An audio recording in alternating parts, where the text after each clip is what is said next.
Bismillahirrahmanirrahim. Assalamu alaikum everyone. My name is Dr. Umar Khayyam and professionally I am a physiotherapist. मैं आज बात कर रहा हूँ कोरोना वायरस पे और इस बात करने का या वीडियो बनाने का मेरा मकसद ये है कि मैं आप लोगों को बता सकूँ या इनके बारे में जो कॉन्सेप्ट और जो मिथ्स हैं उनको हम क्लियर कर सकें। तो सबसे पहले हम देखते हैं कि कोरोना वायरस एक्चुअली है क्या। सबसे पहले 1968 में कोरोना लफ्ज़ को यूज़ किया गया उन डिज़ीज़ के लिए जो हमारे रेस्पिरेटरी इन्फेक्शन या फेफड़ों का इन्फेक्शन काज करती है, यानी कि वो वायरल डिज़ीज़ या वो वायरसेस जो हमारे रेस्पिरेटरी ट्रैक्ट का इन्फेक्शन करती हैं उनके लिए ये लफ्ज़ यूज़ किया गया। उसके बाद 2003 में सार्स का आउटब्रेक हुआ। सार्स भी इसी फैमिली का एक कोरोना वायरस है, यानी कि कोरोना वायरस कोई एक वायरस नहीं है, एक फैमिली ऑफ वायरसेस है, ठीक है, जिसके अंदर सार्स हैं, मर्स हैं। सार्स का आउटब्रेक जो है ना वो होता है 2003 में, जिसमें तकरीबन 8000 लोग जो है ना इफेक्ट होते हैं, वो भी चाइना में होता है उसका आउटब्रेक भी, और तकरीबन उससे 800 लोगों की डेथ होती है, यानी उसका जो मोर्टेलिटी रेट है इससे कहीं ज़्यादा है।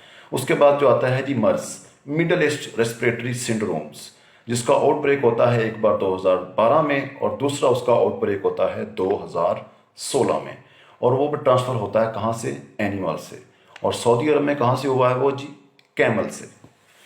सो इसका इन दोनों चीज़ों का या इन दोनों वायरसेस का जो इसकी फैमिली है उनका मोर्टेलिटी रेट कोरोना वायरस से कहीं ज़्यादा है। इससे पहले एक वायरस की हाइप क्रिएट हुई थी, इबोला वायरस, 2018 में भी, और उससे पहले भी उसका आउटब्रेक हुआ। वो इतना कंटेजियस नहीं था, लेकिन उसकी मोर्टेलिटी रेट 50 to 70% थी। तो कोरोना वायरस का मोर्टेलिटी रेट जो है ना वो सिर्फ 2% है, और 2% भी वो लोग मरते हैं जो ऑलरेडी बेड रिडन हैं, जो इम्यूनो कम्प्रोमाइज हैं, और जिनका एज जो है वो 50 से ज़्यादा है। यानी कि ये ज़रूरी नहीं है कि आपको कोरोना वायरस हो गया है तो आपने मरना ही मरना है, ऐसा कुछ भी नहीं है। जो नॉर्मल हेल्दी एडल्ट हैं जिनका इम्यून सिस्टम अच्छा है उनको वो ईजिली ट्रीटेबल हैं या उनको कुछ भी नहीं हो सकता। तो इसके बारे में बात कर लेते हैं, इसके बारे में प्रिकॉशंस हम क्या यूज़ कर सकते हैं। आजकल मास्क को लेके बड़ी हाइप क्रिएट हुई है कि मास्क लेना बड़ा ज़रूरी है। तो ये आम जो सर्जिकल मास्क है वो तकरीबन यूज़लेस है, आप यूज़ कर सकते हैं, बाकी बीमारियों से उसके बचाव हो सकता है, लेकिन कोरोना वायरस के लिए कोई ऐसा वो इफ़ेक्टिव नहीं है। इसके लिए जो मास्क यूज़ किया जाता है वो है N95। अब बात करते हैं कि वाकई ही ये डेंजरस है और कितना जो है ना, और कितनी देर तक जो है ना किसी सरफेस पर रहता है। एक न्यू स्टडी के मुताबिक जो है ना प्लास्टिक, ग्लास और वुड के ऊपर तकरीबन 9 दिन तक जो है ना कोरोना वायरस रह सकता है, ठीक है। और दूसरी बात, किसी पेपर या नोटबुक के ऊपर एक WHO की रिसर्च है, उसके मुताबिक सिर्फ 48 आवर तक रह सकता है। यानी किसी भी चीज़ को जो इफेक्टेड है या कोरोना वायरस के इफेक्टेड इंडिविजुअल ने अगर टच किया है तो तकरीबन जो है ना 48 आवर तक जो है ना कोरोना वायरस उसके ऊपर रह सकता है।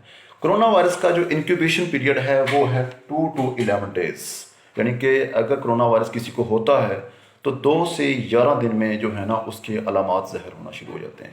इसके अलामात वही हैं, खांसी हो जाती है, जो फ्लू लाइक जो सिम्टम होते हैं, जैसे फ्लू में हमें होते हैं, छींकें आती हैं, खांसी आती है, बुखार होता है, तो और उसके साथ साथ फिर इन्फेक्शन जो है ना हमारे रेस्पिरेटरी सिस्टम का बढ़ता जाता है, ब्रोंकाइटिस इतना स्वेयर हो जाता है कि फिर उसको जो है ना वो आप कह सकते हैं फाइब्रोसिस या टोटली डीजनरेट कर देता है। अगर हम बात करें कि इसके लिए प्रिकॉशन मजीद क्या किया जा सकता है, एक तो है कि आप फ्रीक्वेंटली अपने हैंड वॉश करें, विटामिन सी का ज़्यादा इस्तेमाल करें ताकि वो आपके इम्यून सिस्टम या कुव्वत मदाफ़त को ठीक कर सके, अपने हाइजीन्स का ख्याल रखें। मास्क जैसा कि मैंने बताया कि जो यूज़ करना है वो है N95, तो N95 का जो है ना हमने इस्तेमाल करना है। और आगे जैसे कि बताया कि गर्मी आ रही है, पाकिस्तान में सीज़न भी गर्मियों का है, तो पॉसिबल है कि 30 डिग्री सेंटीग्रेड पे ये वायरस जो है ना खुद ब खुद ही मर जाएगा और ये ऑटोमेटिकली गर्मियों में एरेडिकेट हो जाएगा।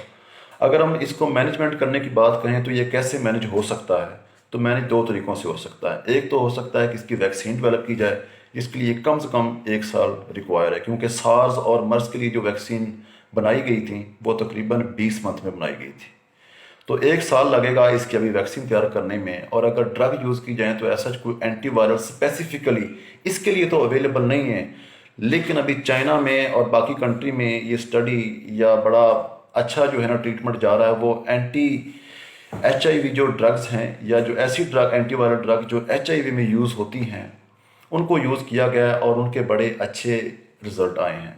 और आपको ये भी बताता चलूँ कि चाइना में सिर्फ ये नहीं है कि इतने सारे लोग कोरोना वायरस से जो है ना हलाक हो गए, तकरीबन 2% लोगों को जो है ना वो जो है ना इसके उनसे डेथ हुई है, बाकी लोग जो है ना वो ठीक हैं। और अब एक जो है ना अभी रिसेंट न्यूज़ के मुताबिक तकरीबन 40,000 लोग जो है ना वो ठीक हो चुके हैं। ऑलमोस्ट 50% लोग जो हैं जिनको कोरोना वायरस हुआ था वो ट्रीट हो चुके हैं, वो ठीक होके घर जा चुके हैं। और बाकी भी बहुत सारे जो है ना उनके रिकवरी हो रही है। और जैसे जैसे टेम्परेचर बढ़ रहा है पाकिस्तान में या बाकी सारी कंट्रीज़ में, वैसे वैसे जो है ना कोरोना वायरस जो है ना वो डेड हो रहा है। तो इसके बारे में हाइप क्रिएट करने की ज़रूरत नहीं है, इसके बारे में परेशान होने की बिल्कुल भी ज़रूरत नहीं है कि जिसको कोरोना वायरस हो जाएगा वो मर जाएगा। ये ट्रीटेबल है, जैसे हमने बाकी डिजीज़ बाकी वायरसेस के ऊपर काबू पा लिया, इसके ऊपर भी हम काबू पा लेंगे। तो thank you so much video देखने का। तो प्लीज़ इसको आगे शेयर करिए और मेरे चैनल को सब्सक्राइब करिए। Doctor Umar Khayyam, thank you so much.